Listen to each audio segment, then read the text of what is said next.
Hello and welcome to Change Management Global Connect 24. I'm so honored to be here with you today, and thank you so much for choosing to join us. We're going to be going over from silence to success, building a culture of psychological safety. And this is one of my favorite topics to discuss, and I cannot wait to dive in here. So let's jump back just a few years. Well, truly not decades, no, not centuries. We're actually going back 2 million years ago. Picture ourselves, those humble cavemen, cave women. We're on the precipice of a monumental moment in human history. We've all just discovered fire, this little flicker in the darkness that is going to transform the world from here on out. As we sit and we bask in its glow, all of a sudden, our stomachs begin to grumble a little, and we notice, I'm a bit hungry. I think I want to go out and get a little food to cook on this fire. And we're going to go off into this primitive landscape. We don't have any claws. We don't have good eyesight. We don't have very good smell. We're equipped with one thing, that 2 million-year-old brain. So as we stumble out a little bit hungry, ready to go, grab some food, find something to forage, we come face to face with a haunted creature, a saber-toothed tiger. It sends shivers down our spine. It's in this moment that without the fangs, without the claws, we had to rely on our ancient brain. So let me tell you about what survival mechanisms were born out of moments like this, a face-to-face moment with a saber-toothed tiger. The first one we're going to discuss is fight. We're going to confront the danger or stand our ground against this fearsome opponent. Another one would be flight, a desperate dash for safety. We're just hoping that our legs can outpace whatever the heck is chasing us. Or what I mostly tell people, we just need to outrun the people around us, right? And then we have freeze, a really paralyzing response, just hoping that invisibility becomes our shield. And then we even have appease, which is trying to negotiate with this fearsome beast here. In this case, our little gentleman has said, here, just eat my left arm only. These are the survival mechanisms that were born out of interactions like this. It's so important that we understand these interactions and are able to build on them. Because when you fast forward to today, not much has changed in terms of our survival instincts. Today, we meet our modern saber-toothed tiger. It might be a stressful meeting, a frustrated customer, conflict between two employees. And in those moments, etched into our very DNA, are these survival mechanisms. And they come out in different ways. And that's why it's so vitally important to be able to learn how to truly cultivate and build psychological safety in the workplace. That we actually have to create the space for trust, collaboration, and compassion. It's etched imperatively into who we are to actually cultivate and develop that in those around us. And that's what we're going to do here today. And from silence to success, it's all about moving from these survival mechanisms into the higher levels of our brain that allow us to truly connect, engage, and develop with other human beings. So as I go through today, I'm going to ask you to do a few activities. So what I would encourage you to do, pause. Pause for a moment when I give you the activity, jot down a few notes, think about it a little bit, because what I really want you to take away from this is as much application as possible. So here's where we're going to start with our very first activity. I want you to take a moment and I want you to reflect on fight, flight, freeze, and appease, our hardwired survival mechanisms born out of facing the saber-toothed tiger. Fight, flight, freeze, or appease. And I want you to identify the one that you notice most often comes up when you're in a state of defensiveness or stress or fear. Which one do you notice happens for you in your workplaces? This is a vulnerable, truthful moment. We all have these reactions. It makes us a normal part of evolution.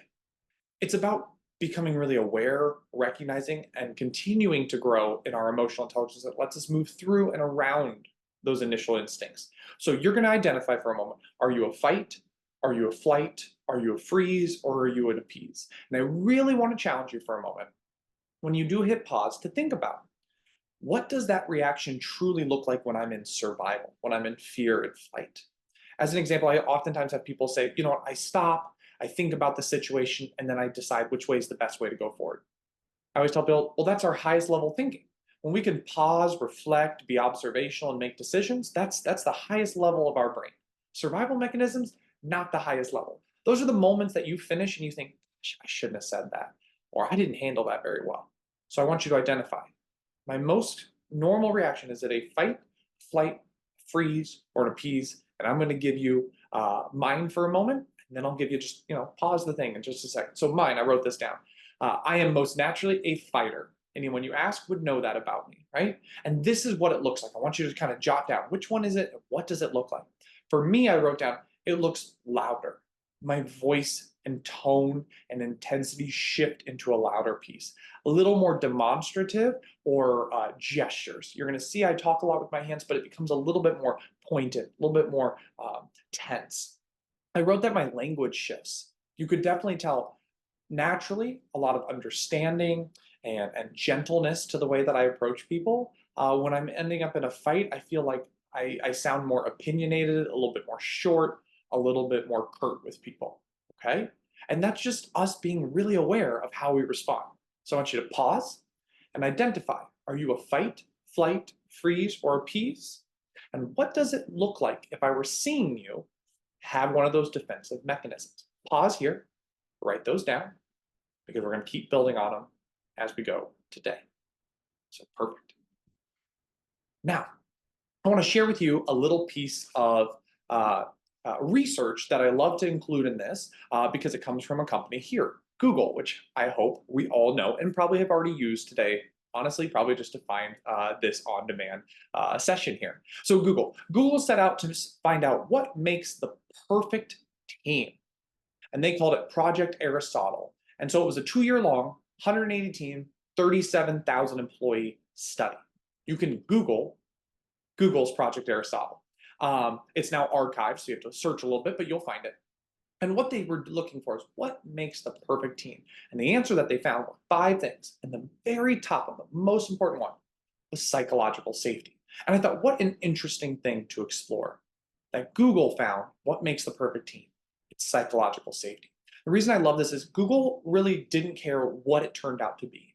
They were interested in how do we continue to replicate the best teams that we have. Sometimes you get research and it's a little bit biased. Maybe a study comes out and based on what they really want the answer to be, you might see a little skewing. But here, it was really what makes the perfect team, and it's psychological safety. And it makes so much sense because it's really our ability to show up, to voice an opinion, to share ideas, to give feedback, to ask questions, to push back against the status quo, all of these things, and be safe, inherently safe in that interpersonal space. And so what a wonderful thing. Google had found psychological safety is really the key to the best teams.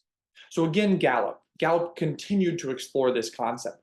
So Gallup is a nationally recognized research firm, and one of the things that they found was what percent of people say, my opinion strongly counts at work? So the statement is, my opinion counts at work, and they did a Likert scale.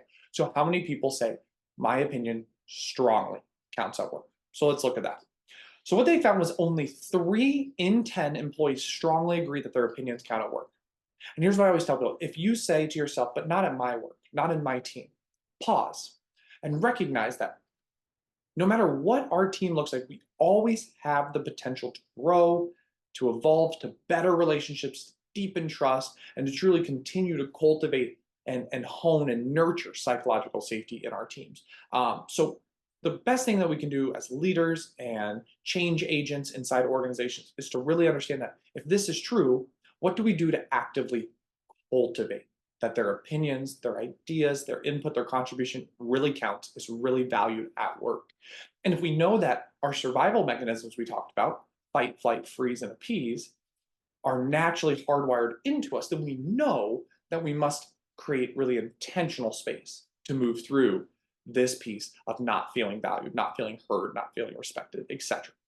Now, what Gallup found was that if we move that ratio to 6 and 10, so if we create a culture that 6 and 10 people feel that their opinions strongly count at work, they feel valued and heard and respected, then we'll see a 27% reduction in turnover, 40% reduction in safety incidents, and a 12% increase in productivity. Now, I'll introduce myself in a little bit, but I'm currently exploring a PhD, not exploring, I'm studying. I'm going for my PhD in industrial and organizational psychology. And my main dissertation is going to be on psychological safety. And so I've been reading a lot within the space. And so there's a few things that stood out that psychological safety really does when we cultivate it, which fits into if we move these ratios. So it's been found that it improves accountability. It improves organizational commitment and employee retention. It improves personal engagement in the workplace. It improves the willingness to have fun and to be happy in the workplace. Such an interesting correlation they've been finding about this ability to feel safe and valued and loved and cared for by organizations, teams, groups that we're in. It completely shifts and enhances the way that we go about the work, the way that we buy into the work, and all the things that come from that. So know that as we go through today, it's all about how do we move those ratios up and get people to really feel valued in that workplace. So this is the definition that I created as part of my master's program here. So psychological safety is defined as a culture. So I'm going to stop there. Culture. I always tell people that culture is really the air that we breathe around a team. It's not really tangible. You can't always say, oh, this is exactly what it is. Here's how we know. There's a feeling, a sense. The air that we truly breathe is the culture. So psychological safety becomes the air, the space around us. And it's in which people are, and we're going to go through this, comfortable speaking up without fear of retribution. So we call that speak up. People are willing to speak up. They're comfortable with speaking up without fear of retribution. Well, hardwired into us from our survival mechanisms, that saber-toothed tiger 2 million years ago is now maybe somebody looking at us funny when we speak up in a meeting, somebody disregarding a comment that we made or making us feel dumb because of it, whatever it might be. That's the fear. And so we have to become comfortable with the inherent risk of saying something, bringing something up. The second one is listen to one another intently. We call it listen up. And this is a true listening for what someone else is really saying. And we're going to explore what that looks like. But listening is such a key component to cultivating psychological safety inside teams. And then we're also confident in each other's accountability and follow-up. We call that follow-up. So listen, speak up, listen up, follow up.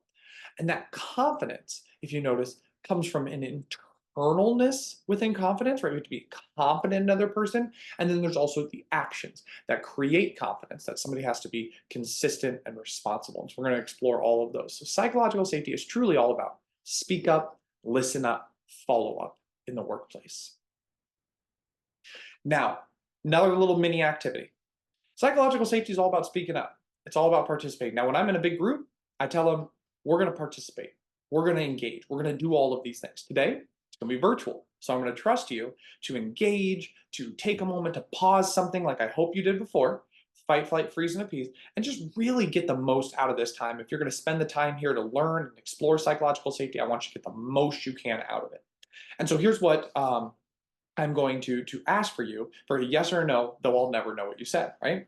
Are you truly willing to really engage in this time and to really get the most out of it? Are you willing to engage and get the most out of it? What that looks like is I'm going to be as engaged as I can be. I'm going to pay attention. I'm going to close out other applications. I'm going to be here to be present, to work through activities. Are you willing to do that? And I always tell people in a real set, yes or no. So are you willing to be fully engaged and get the most out of our time together? And you said yes out loud because it's so natural, right? So we say, yes, I'm willing to do that. So here's what I'm going to have you do. I'm going to have you pause here in a moment. I want you to do this activity. It's very simple. It's what allows you to show up your fullest self in the workplace. I want you to think about that. What allows you to show up your fullest self in the workplace? Okay? I want you to pause that. I'll give you a couple of answers that I wrote down that I really loved. A couple of things that make me feel like I can just be the best version of me in my workplaces. A sense of being respected. And when I dove down that, it came into two pieces. Sense of being respected is when I feel like I'm listened to and when I feel like I'm valued for the contribution that I bring. So if you take contribution, I think there's some acknowledgement that I love to know where I'm contributing, how I'm contributing, what other people see. So some acknowledgement. And then on listening, I think it was twofold. When people take an interest in me, I feel so valued. I feel so part of a team. When people take an interest, and the second part is when they ask me great questions. Anybody I engage in conversation with who asks great questions just makes me feel so good. I wrote a fun and enjoyable workplace. I absolutely love to get tasks done. I love to be productive, get things done. But something that's just so important is just fun and enjoyable workplace because you got to go there every day. You want to be in that space. And it's just something that makes me feel so good when I come.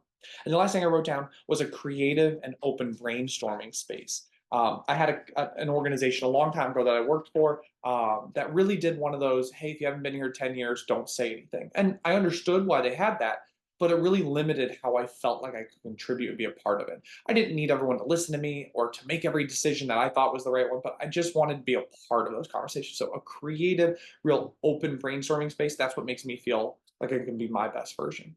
So again, I want you to pause, jot a couple notes down. What really allows you to show up your fullest self and to feel the best that you can in the workplace when you contribute?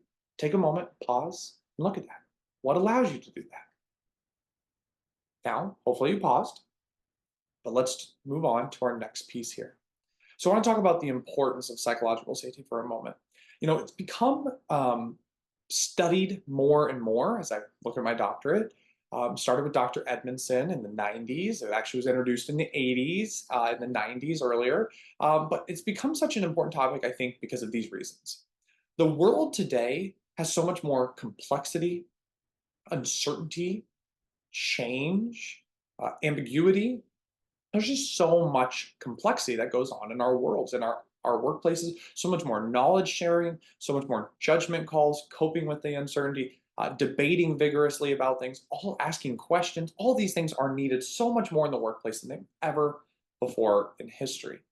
And so the need for psychological safety is so important because if we know that we're hardwired for those survival mechanisms, trying to protect ourselves, defend ourselves, defend our team, then we need to know that in order to cultivate more complex knowledge sharing department, there's more widespread, there's more virtual, all this type of work, that we need to really be cultivating it in such a way that we're making it something that's important over and over again. Now, I wanted to share for a moment a little bit about the chemistry, because I think this is such a neat part of psychological safety that comes from another model that we use from conversational intelligence, which is a beautiful model by Dr. Glaser, who sadly passed away a few years ago. And it's just an incredible thing about our brains, our bodies, and the science of communication. So I want to share a little bit. So the first thing I want to share about is that we have a survival brain. You can think about this like the fight, flight, freeze part of our brain. You can hear it, primitive brain, things like that. We have this survival brain oriented for reactionary responses. Now, this is a very simplified version of the way that our brains function, but just enough to understand how this works. So the survival brain is really going to be hardwired into what we need to overcome in order to get to psychological safety, because we want to protect ourselves. We want to make sure we're safe. And that makes sense. It's how we've evolved over the years. Now, the survival brain is made up of three hormones we're going to talk about: cortisol, adrenaline, and testosterone, which are different forms of stress induced. They increase our heart rate, they lower our immune systems, they lower our memory and retention and our ability to learn. But they're really all about making sure that we survive. They help us run faster. They help us pump blood faster to our muscles. All things that are great if you're running away from that saber-tooth tiger, but not so good if you are trying to connect and have a conversation with another department or another person or get something done. This isn't very productive. And so it's all about learning how to circumvent and move through this, because what they found was our physiological abilities and capabilities are taken up by whichever brain we're stuck in. So when all of this diverts to the survival brain and we're in a fight or we're in a flight, a freeze, or an appease, then we're stuck there. We don't have those higher level abilities for us to think, to reflect, to observe, to notice, have compassion. We have used all our resources to fight and to defend. So we have to learn through this process, how do we get people out of those survival brains and into their, what we're going to call our executive brain, or our prefrontal cortex, our highest level abilities. And these ones help activate neurotransmitters that help our brains fire off at the highest level. And these ones we're going to talk about are oxytocin, dopamine, and serotonin. These are the ones that create feel good, create bonding, create joy, create happiness, create connection with people. And these neurotransmitters fired off in our brains in between our different neurons and really help make sure that our brain and our synapses are functioning at the highest level. And therefore, problem solving, we're thinking, we're being creative, we're having appreciation and gratitude, we're connecting with people and bonding with them. There's so much potential in the way that we communicate and the way we use our brains. And so when we really activate these neurotransmitters and really access this higher level executive brain, we circumvent the survival brain. We connect deeper. We have conflict and all is well. We know we're going to work together. We know this is what's needed. And so we're really working to move from our survival brain, fight, freeze, and appease, to our executive brain, appreciation, compassion, critical thinking, and observation. We're going to move to those. And one last note that's so interesting when you look at this bottom picture here, it's a little picture of some DNA. And conversational intelligence found that they have two types of genes, template genes and transcription genes. And template genes are eye color, hair color, things like that that are set in stone. But transcription genes is the idea that we're really actually like encoded or influenced by the environment around us. And so when we're in a maybe negative environment who has low psychological safety, it shifts the way that our chemistry and everything works, and we're more hardwired, faster brain to protect yourself, get to safety. But when we create an environment where there's more love and trust and compassion and ability to work together and collaborate like the executive brain, it actually opens people up to building those neuropaths that really get them to those places faster. And so it's so incredible that we, as change leaders, as managers, as directors, whatever our roles are, that we can have such an influence on how people live their lives by how we cultivate psychological safety in the workplace. So such an incredible thing. So this is my moment to introduce myself. My name is Ryan Bouda. I'm with Leap Training and Coaching. Been with Leap for about 8 years now. I left school when I finished in engineering and construction and immediately decided that was not for me. I wanted to really work with people.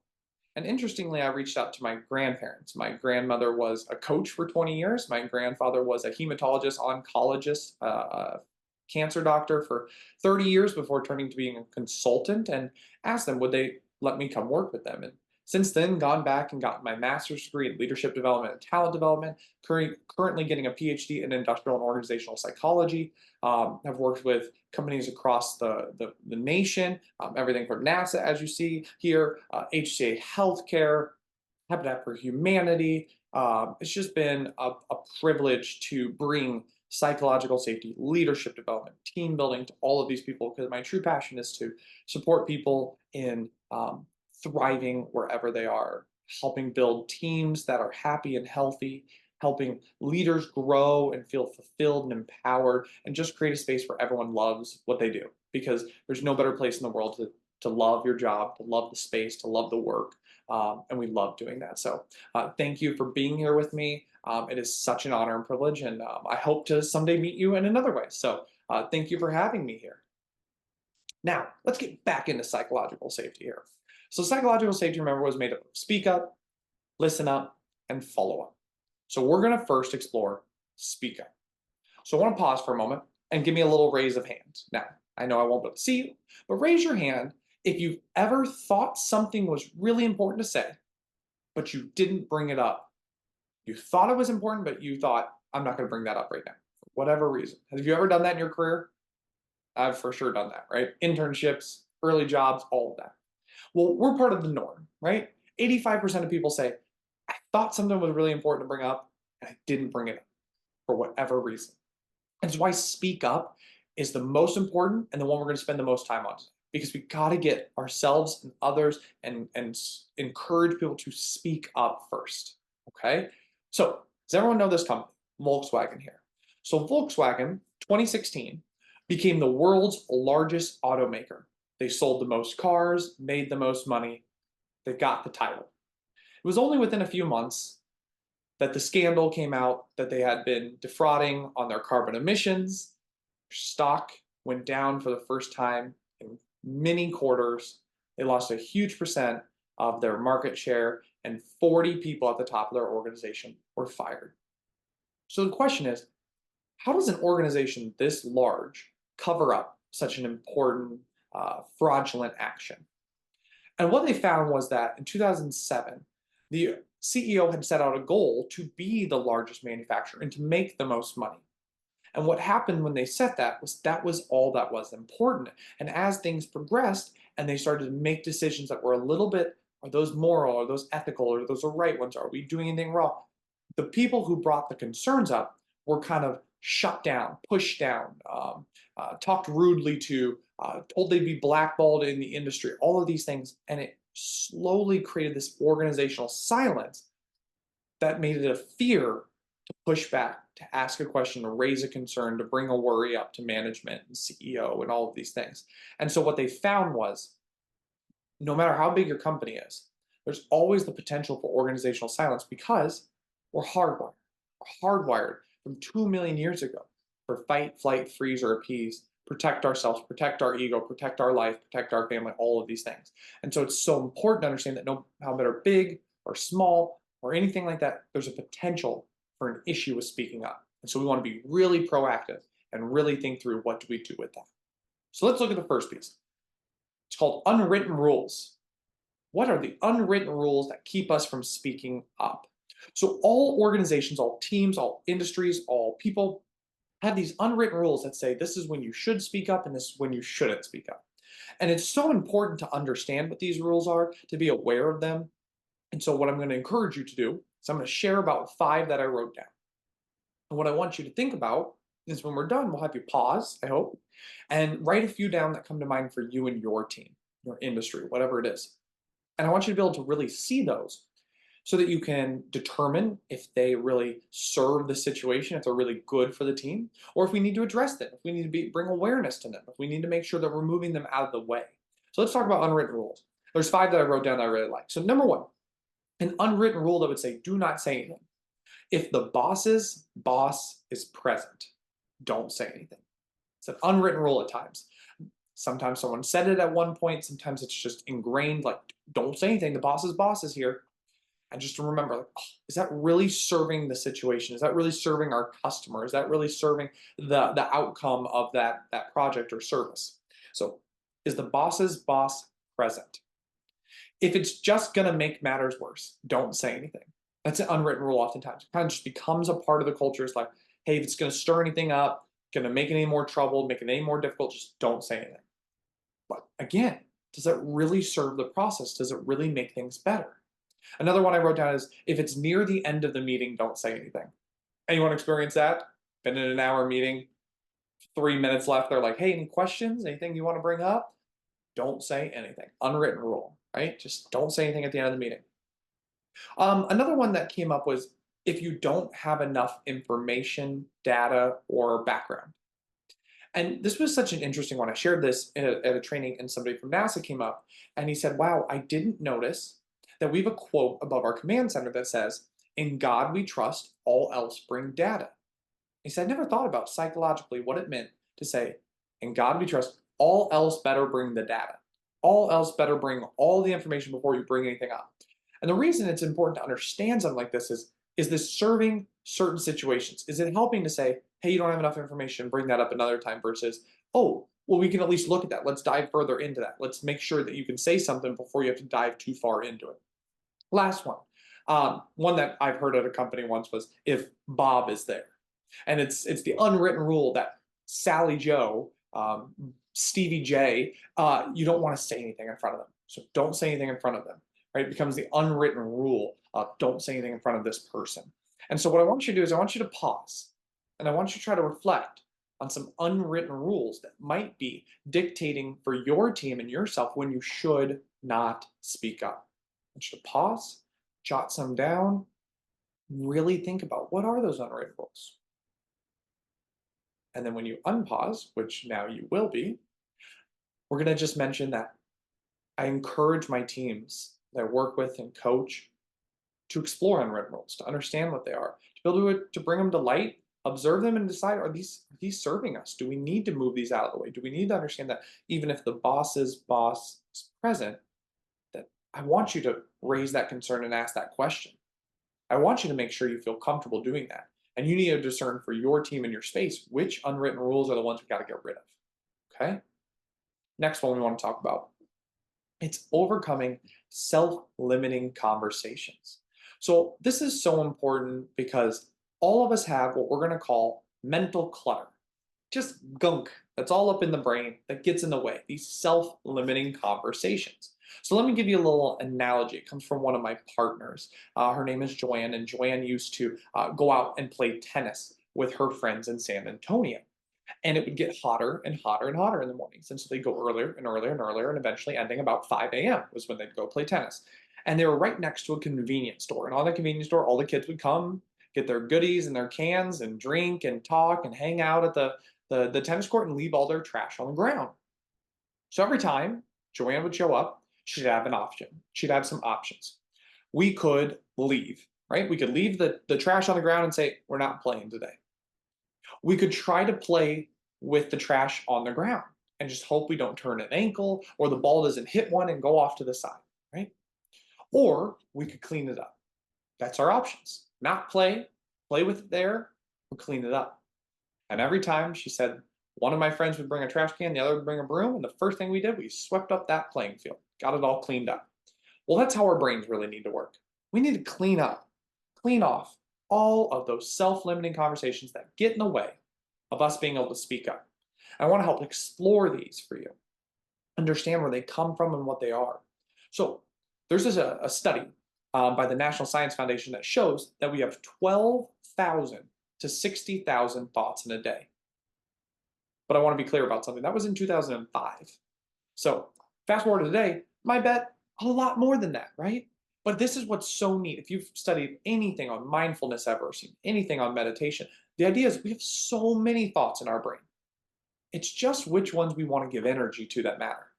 So I'll give you an easy analogy. If there's a child, you have a child, you have a nephew, niece, somebody you're friends with, and they go out and it's baseball season right now, playing baseball, and go out to their game and they're just terrible that game, have a horrible game.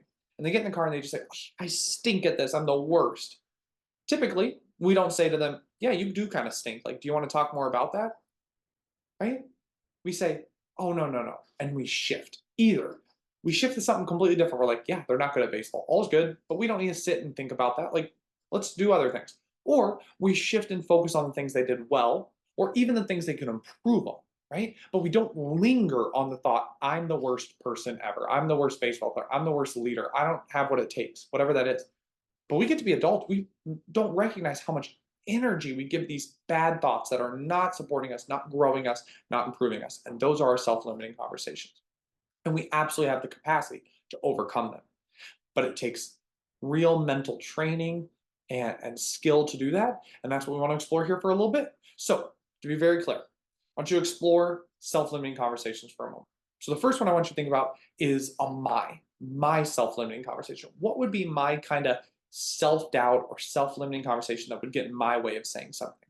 So I'll give you a really easy one for me. I mentioned that I did NASA. And I remember showing up the very first time I did a presentation for NASA. I was all prepared, got everything set up in the room, and people started to funnel in. And being as observational as I can be, I recognized very quickly how quick my brain was like, oh my gosh, you're the dumbest person in this room. You don't want to look dumb. And it was just that moment of like, oh my gosh, I was all of a sudden, my heart rate increased, my stomach tightened a little bit, and it took me a moment to shift myself out of that, to remind myself that that isn't going to serve me to think about. It isn't going to build on this situation for me to worry about. I'm here for my role. How do I do that? And had I listened to my brain think, oh my gosh, you're going to look dumb, don't look dumb, then I would have over-explained, stuttered too much. It would have been really difficult. We had to clear out that clutter. I had to clear it out so I could show up the best version of myself for that NASA presentation. So what I want you to do, again, I want you to pause for a second. I want you to identify just one piece of self-limiting conversation that could come up for you at some point when it comes to speaking up. Just pause, write one down. Now, I assume you paused, wrote that down, and I'm going to give you just one more. So I had a wonderful lady, I was teaching PhDs in public health, and she raised her hand on this, and she said that she has, and she had a really strong accent. She said, I have a really strong accent.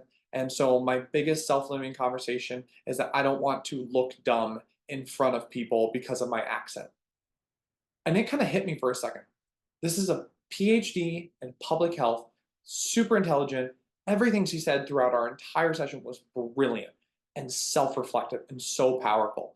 And to think that she would experience that, right? She would be sitting in a meeting and thinking to herself, am I going to say the right word? Am I going to get the right conjunction together? And all those things. I just thought, oh my gosh, how stressful the internal part of that brain is when we start to listen to that self-limiting conversation. So there's so much empowerment when we can recognize that the conversations, the thoughts that we have, we don't have to listen to those. We don't have to listen. We have the capacity to go, no, we need to set that over there, which we'll go over in a minute. The other side of this I want you to think about is that other people have self-limiting conversations. So the first one I wanted you to look at was about you. There might be something that you experience. The second one I want you to look at is about others and just recognize that everyone has self-limiting conversations. So I jotted a few down. Someone's self-limiting conversation might just be, this isn't going to be a popular opinion, so I'm not going to say anything, right? Don't want to stir the pot, not going to say anything. It could be not experienced enough, right? Not experienced enough. I'm too young, I'm too new. It could be no one ever listens to me. I love that one. There's a self-limiting conversation of just like, I've brought this up before, no one ever listens to me. And so what I want to understand about self-limiting conversations is the first step to learning how to speak up is for us to clear out all of these self-limiting conversations, to recognize that no matter if you say, no one ever listens to me, well, they might not listen to you. But nonetheless, I need to take a deep breath, set my worry aside, and I need to say something because that's what the right thing for me to do is to share my thought, to share my opinion, to ask that question, to give some feedback, whatever it is. So overcoming self-limiting conversations, there'll be a handout as part of this, really goes through these 3 steps as we do it. Number 1, we have to observe the self-limiting conversation. That's the first thing we got to be able to do. Number 1, observe the self-limiting conversation. If we can become more aware of them, then we can work on them. So for you, identify the ones that come up for you. Maybe identify the ones that come up for your team so you can support them. Number 2, we determine, does it serve us? You've heard me say that multiple times throughout. Does this really serve me? So for me, being worried about looking dumb in front of NASA, is spending energy on that thought going to serve me and being the best speaker and being the best facilitator? And the clear answer would be no, that's not going to serve me. For leaders, is it going to serve the team for me to think I'm a terrible leader? No. Is it going to serve the client, the customer that we're serving? No. And so we go, no, it doesn't really serve us, not really supporting us. And then the third step we do is we say, yes, I'm willing to set that aside. And so we use a definition of willing that is the capacity to say yes to whatever we said we would do no matter what. That's on your handout. Being willing is the capacity to say yes to whatever you said you would do no matter what. And we all have that capacity to be able to do things. If you said, I'm willing to be patient, and you walk in the door and 2 children are crying and one spills something, you have the capacity as a human being, because of how we're wired, to respond the way that you deem is the right way to respond. Not reactionary. You have the ability to take a deep breath and respond appropriately. I'm not saying any reactions are easy, but we always have that capacity to do it. And that's what this is all about. So I'd ask you, if you were sitting here, are you willing to set aside that self-limiting conversation? And so we have willing and set aside. And that's because if you've ever been upset about something, has a friend, a family member said to you, just let it go. And then did you just be like, oh my gosh, I never thought of that. Like, I'm never going to think about that thought again. No, right? It's there. And so set aside is our really conscious practice of seeing the thought in the brain, seeing and observing it, saying, this doesn't serve me, and then saying, I'm willing to set it over there. I know it's going to come back. If I'm worried no one listens to me and I say something and no one responds, immediately that's going to come back in my brain. I say, wait, nevertheless, I'm willing to set it aside. So I'd ask you, are you willing to set aside whatever you're self-limiting? I'd go to your team. I'd go through this with them and I'd say, are we all willing to just set these self-limiting conversations aside today for this staff meeting? Because I want to make sure we get the most out of it and we get a true verbal yes from it, okay? And so overcoming self-limiting conversations is about us truly sweeping up, cleaning up this playing field that we call life and work, all of these things, and really making sure we can talk with our staff about self-limiting conversations and recognize these don't create psychological safety. We have to get these out of the way. Now, the other phase of this is going to be asking open-ended questions, because we can help people set aside their self-limit. We can work on the unwritten rules. And the other phase is truly asking the questions that engage them. And so let's talk about 10 principles to asking open-ended questions. So here's the 10 principles for effective questions. Number one, I always say, avoid yes and no. So this is because I want to avoid questions that are yes and no if we're trying to elicit open responses, okay? Yes and no's happen all the time, all is well, but when we're really trying to get some responses. Avoid leading questions. This is because if I was a leader and I said to people, I really think this is a good idea. What do you all think? Now I'm asking you to push back against the leader in order to say something. So we want to be aware of leading questions. I put avoid whys. Now I want to be clear about this because lots of times people have processes that have why questions involved. So here's why I put this. Because the word why at times can cause an initial defensiveness. Like if I said, why would you do that? Which is a very normal thing we ask a child, right? So why would you do that? And they immediately get on the defense and they start rationalizing and justifying their reason, giving an excuse. And so the whys, all we're doing is shifting from why would you do that to what led you to that decision? How did you go about making that decision, right? How, what, replace those from the why, and it will give that brain a moment not to get too defensive, okay? We put avoid feelings on here, and I want to be clear about what I mean because everyone asks me about this. I'm not saying feelings don't exist. I typically say shifting our language just a little bit and trying to keep in an observational state is easier for us as just novice people to handle. So what we say is, instead of saying, how do you feel about that? We'll say things like, what do you see? Or what do you notice? So you might replace feel with see or notice, okay? A little bit more observational about how do they seeing or noticing something. Be curious. I always tell people this is an effective principle because if we're not truly interested, people will read into it. And so don't sit down, ask questions, and try to engage if you're not actually interested in what is someone about to say. One, biggest, and most. This is because at times people can come from the world of on, and they have 10 problems, and it's just so hard to deal with 10 problems. So you might say, what's the most important thing you want to look at today?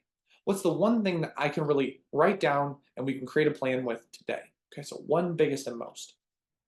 Is to what is the idea that if you've ever like rounded around your staff and said, is there anything you need help with today? You typically get no, right?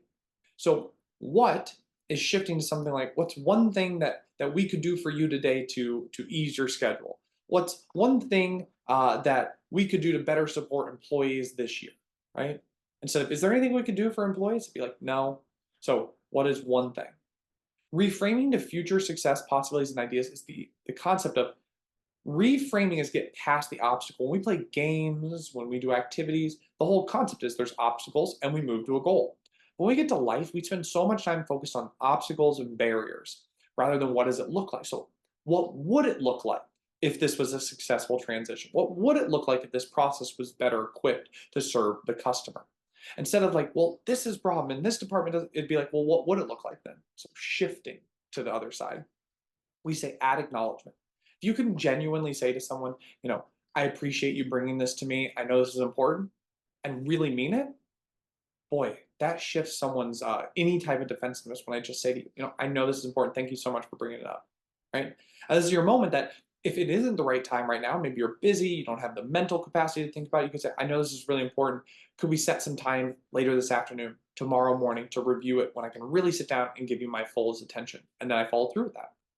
The last one we say is say more about that. Tell me more about that. Say more about that. Someone says, people are being disrespectful. I always say, well, say more about that. What's it look like? What do you see? Right? And you want to dive in and better understand. And these questions completely transform the way people feel us connecting to them. Now, I'm going to put on the screen here 5 questions. These will be in the handout as well. And they're just to get you thinking about some different pieces here. So how can we work together to improve this situation? What potential solutions or ideas have you considered to address this problem? In your opinion, what's the most important aspect we need to address here? What specific action or support can I provide to assist you with your current concerns? And what does success in this situation look like to you? What are your ideal outcomes? So just want you to pause. In a moment, I'm going to have you pause again. What I want you to do is I want you to read through these questions, read through these principles, and identify at least maybe one principle that you say, I really want to make sure I'm focusing on that. Doesn't mean it's groundbreaking, doesn't mean it's something you've never thought of, but I want you to be like, I really want to focus on that. The other part is I want you to either identify one question or I want you to write your own question.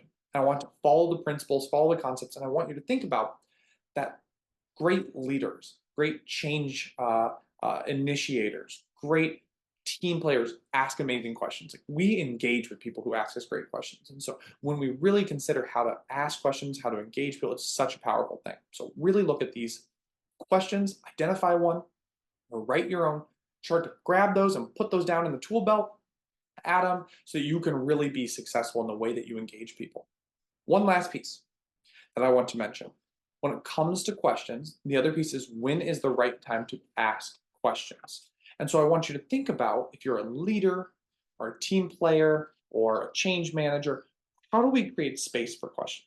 Maybe it's one-on-ones with people. And these are the 3 or 5 questions I ask every time. Maybe it's I round 20 minutes a week with all of my staff, make sure and check in on them. And I'm going to ask them these 2 or 3 questions. It's really about like making sure we ask good questions and we do it consistently. Like if I'm gonna one-on-one with people once a year, I might ask them like, what do you appreciate most about your job? Right? Really ask them that. Or like, what is one thing that we could better do to serve our customer? Right? Get their input, get their idea. What's one thing we could better do to serve our customer? First time I might ask, someone might not have any ideas. But as I build that into the habit, they understand this is going to be asked every single time. So we really build those space for better questions. And so that's all about speak up. Now, the other next phase is all about listen up. And I love this quote comes from Dr. Edmondson in her book, The Fearless Organization. It says, true listening conveys respect and in subtle but powerful ways reinforces the idea that a person's full self is welcome here. I just love the first line. True listening conveys respect. There's nothing more respectful to another person than to be able to hear, listen, and understand their perspective. You have to see it. You don't have to agree with it. Right? I always say see, but don't agree, or don't have to agree, would be the right way. Leaders, team members, everyone has different ideas, opinions, beliefs, whatever it might be.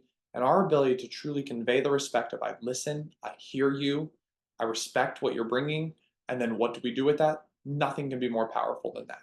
And I want to give you a little example here. This is Nokia. So Nokia started in 1865 as a paper mill, which I'm not really sure why there's a fish on it, right? But by the 1980s, Nokia was the leading manufacturer of mobile phones. The 90s, the most sophisticated mobile phone software, they were the leader in mobile phones. Every time I ask a big group, raise your hand if you have a Nokia phone right now. I get no responses. Nokia, though they would have been worth $85 billion today if they had still had their current market value, it was actually sold for just $7 billion to Microsoft. And it's because of a little bit of only wanting to hear and listen to the good stuff. So the story is that their managers at the very top loved the success they were having. But when people started to raise some concerns in their staff about some new players in a game of mobile phones, they shut that down. They don't want to hear about that. They want to hear about good sales, good revenue, things like that. And quickly, when we shut down listening, we only want to hear the good things, we create a space where speaking up stops. And so all great leaders, all great teams have to create the space for excellent listening. So we've encouraged people to speak up, and then we gotta listen. So the very first thing I mention with people is what gets in the way of great listening. What gets in the way of great listening? So again, I want you to pause, think for a moment, write a few down, but I want you to do them in 2 senses, two ways. What's physical things that get in the way, and then what's mental things? So pause. What gets in the way of great listening? And when you come back, you're gonna hear me say this. A couple that I wrote down that are physical, cell phones, texts, emails, phone calls. Those are huge distractions that get in the way. So many of us have our phone and our email and our texting. I wrote different disruptions, like always having little fires to put out as a leader causes this difficulty to really tune in and to think about things. Mentally, it might be being judgmental of someone. Have you ever done that? Like, have you been listening to them and you're just like, are you serious now again? You're really bringing this up again? Can't you fix your own problem, whatever it is? So it's so easy. It's even easy to be reactionary. Just want to explain to them right away. Like they bring it up, you just want to give it to them right away. Well, it looks a little bit like this. This is what really gets in the way of listening up. We talk about listening to confirm something. When we have something we already want to say, this is what happened, then we're only listening for what really shows, see, I told you that's what happened. And it really gets in the way of us really being able to connect and hear someone when we're only trying to confirm. The next one is being judging them.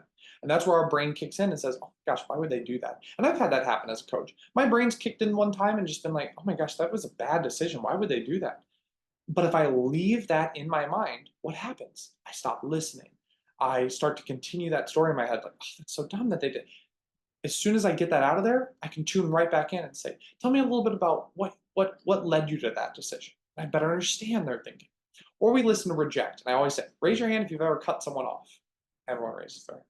We're listening to reject. We're listening to fix, to explain, to rationalize, to do something with it. So we want to be aware of what gets in the way of great listening. On the flip side, though, we want to be able to say, listen up. What does great listening look like? What does listening to truly connect to someone look like? So again, I want you to pause. What does great listening look like? Okay? I want you to pause and write down at least 3 to 5 things. What's great listening look like? Okay? Once you've written that down, you've come back, right? You've paused. I want to give you a couple. So you got some physical ones. A lot of people say eye contact, nodding, smiling. I always tell anybody have a resting face that says you're not very interested? I always get a bunch of people laughter and a little hands up. I say, well, great. Now we don't have an excuse. If you know that your face does not say thank you so much for talking to me, then let's work on that. You know, I can see me right now in the corner of my screen. You'll probably see my eyes move to it because I see myself all the time. And you know, hey, how do I listen? How do I nod? How do I smile? How do I look at them in the eyes, et cetera, et cetera? The other part is the mental side. What am I really thinking about while I'm listening? I can tell you when I'm listening as a coach, it's all about what is this other person trying to share with me? What is important to them? What are they trying to say about this situation? When my brain is completely tuned into that, so much potential in our listening, so much potential in our ability to connect with people. So there's so much in our listening that when we truly, in our brains, are thinking about what is this person trying to share with me? What are they trying to tell me? What do they want me to understand about this? So much power comes to us. So what am I actually thinking about while I'm listening? The last one is going to be follow-up. So I said we were going to spend the most time on speak up, listen up. I want you to write down, like I said, what gets in the way, what does it truly look like?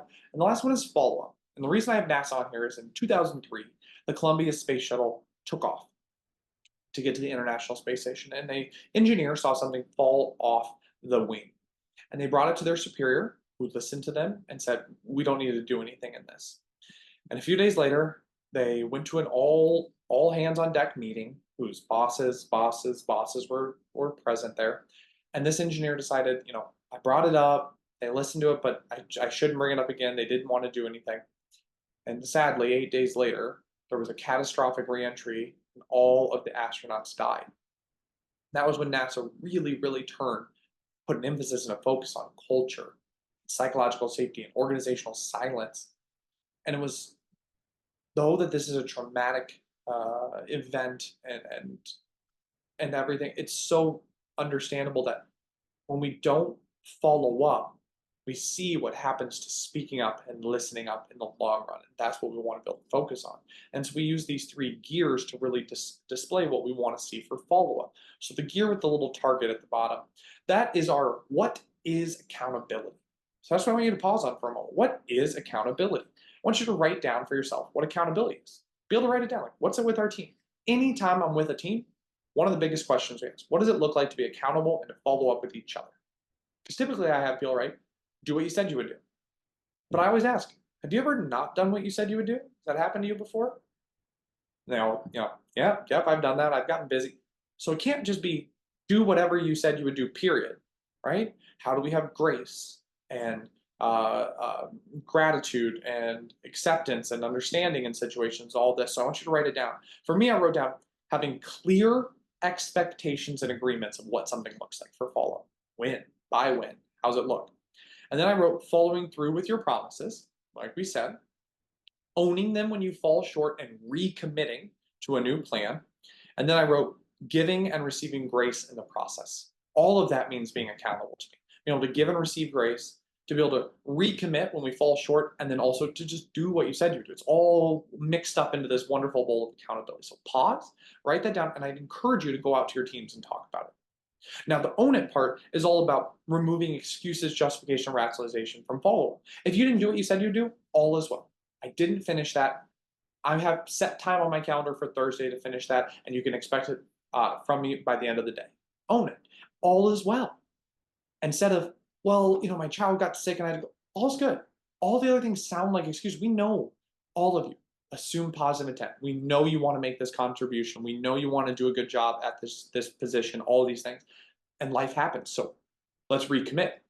And the consistency part is about creating consistency. How do we do that? How do we make sure that the person who we're following up with sees follow up, not that we think we followed up? How do we do that? Such an important piece. And I work with my clients on how are we making sure to communicate back? At 2 weeks, are we letting them know where we are? At 1 month, how are we doing that? How are we tracking that? How are we paying attention? But there's such a value in remembering as leaders and change agents that the big part is the person you're working with sees you follow up, not that you followed up. I always tell leaders, I know you do your job. I know you do those things. It's important that everyone else sees them. So follow up is all about accountability, working it all together. It's all about be clear about the action. By when are we going to do it? And how are we going to get support in the process? All about follow up. So again, psychological safety. Speak up, listen up, follow up in the workplace. When we truly implement these three things in unison together, we overcome our self-limiting conversations. We talk about them and discuss them with others and help them overcome. We ask those questions. We create those space like rounding, one-on-one, stay interviews, huddles, whatever it looks like. Then we truly listen. I truly want to understand what is it this person is saying. And then I follow up with them. It makes all the difference. This is, if you would like, I have tons and tons of resources on psychological safety. As I said, I did my dissertation and I did or I'm doing my PhD in it. So feel free if you'd like, no problem. You can scan this and in about a month, I'm going to check it and make sure everyone on there has gotten all the information that I can provide on psychological safety. Lots of handouts and resources and framework pieces that I will absolutely share with you. I put a few things along with this, with the handouts, but there's even more. Feel free, take a moment, pause. And I'd be happy to share anything that I can with you to really make this something that you can implement in your teams. So remember, only 3 in 10 strongly agree that their opinions count more. Only 3 in 10. But it's time that we all, as change agents and leaders and parts of teams, really move that to the 6 and 10. So we see the things we talked about, the increases in productivity and lower turnover, the things I talked about, happiness, fun, engagement, commitment. All of those things are possible when we truly help someone feel valued, heard, and respected. And we do that by helping them learn to speak up, listen up, and follow up in the workplace. Remember, psychological safety is all about a culture in which people are comfortable speaking up without fear of retribution. They're comfortable listening intently to one another, and they are confident in each other's accountability and follow up. Speak up, listen up, follow up. Make that cycle over and over again for yourself. All I want you to do to end here is last pause. I know you're almost there. Last pause. Pause and write down one golden nugget that you can take away from today. One thing that you will remember when you walk away from today. Typically, something like this, you remember 2.5%, which is like 2 minutes, a little less than 2 minutes that you'll remember from this session today. So important that we identify that golden nugget. Number one, you can hit pause and do that. And number two, I want you to write down one small, sweet step, one action step that you're willing to do as a result of spending this hour here together with us. It's so important that you identify one thing you learned and one action item, because you go to these conferences, you do this, on demand, beautiful, wonderful. I hope you got such good content. You feel so good about the whole conference, but it's so important that we take action steps after that. We try to implement something we've learned. So one biggest learning, one action item, and thank you so much for joining me from silence to success, building a culture of psychological safety. It is such a privilege to be here with you. Enjoy the rest of Change Management Global Connect 24. Enjoy all of your conferences, all of your sessions, live, in person, on demand, all of them. Just enjoy them. And it's such a privilege to be here. This is my last easy slide. If you would love to see our website, come join us, say hello, reach out. I'd love to send you anything that I can that just supports and cares for you and your teams. LinkedIn, follow me, come join the conversation. I always put the everything disc because that's something I'm certified in. Just such a privilege to be here. Thank you so much. Go out, truly talk about speaking up with your teams. Help encourage them. create space for them, create questions that engage them, really listen to them, and make sure we're following up. Create this cycle, and ultimately, happier, healthier, more productive teams. That's all we can ask for. Thank you so much, and have a wonderful rest of your conference.